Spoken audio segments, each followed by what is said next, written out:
Moi, j'ai été ravie d'être à Taïwan pour cette résidence parce que c'est quand même un endroit où l'histoire est complexe, où il y a énormément d'héritages culturels, différents qui dialoguent ou en tout cas qui se croisent ou qui font partie du territoire et en même temps, c'est un endroit où il y a une diversité, botanique qui est quand même assez forte aussi.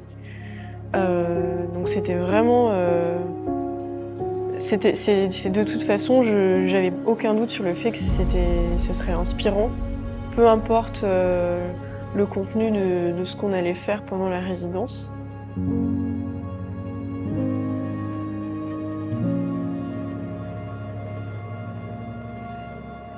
La chose qui m'a marquée quand on a visité le Lifu Museum, c'est le moment où on a visité le jardin. Parce qu'en fait, on a visité le jardin à travers nos sens. En fait, on a touché les plantes, on les a goûtées, on les a senties. Et je me suis dit à ce moment-là que c'était peut-être comme ça qu'on devait visiter les jardins, en fait. C'était très beau de pouvoir passer par les sens aussi pour comprendre un endroit. Pas seul... Et du coup, ça fait que la science, c'est pas seulement quelque chose, un domaine qui est froid et auquel on peut pas se connecter non plus. Donc c'était très inspirant. Pendant ce mois de résidence, parce que de rencontrer le professeur Chang, ça a été très intéressant. Il m'a appris beaucoup de choses sur différents sujets, mais ça restait toujours lié aux plantes médicinales et à la médecine traditionnelle chinoise. Et donc ça a apporté une toute autre dimension au projet. Je pense que ça aurait été très différent. Et donc les activités pour les enfants, elles ont pu aussi prendre une dimension un peu plus scientifique.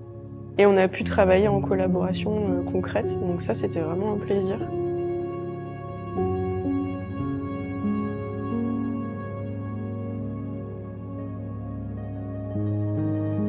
Ouais, cet espace est immense.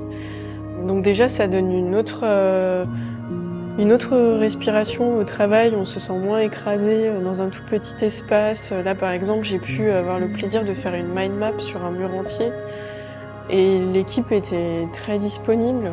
Mais là où je pense que ça a vraiment, l'apport du musée a vraiment joué un rôle dans le projet, c'est évidemment pour ces questions de moments de partage avec les enfants et les adolescents. Parce que là, j'avais une équipe qui travaillait avec moi pour penser les ateliers, faire des retours aussi sur les activités, sur les workshops. C'était confortable pour tout le monde en fait. Donc ouais, j'ai eu beaucoup de chance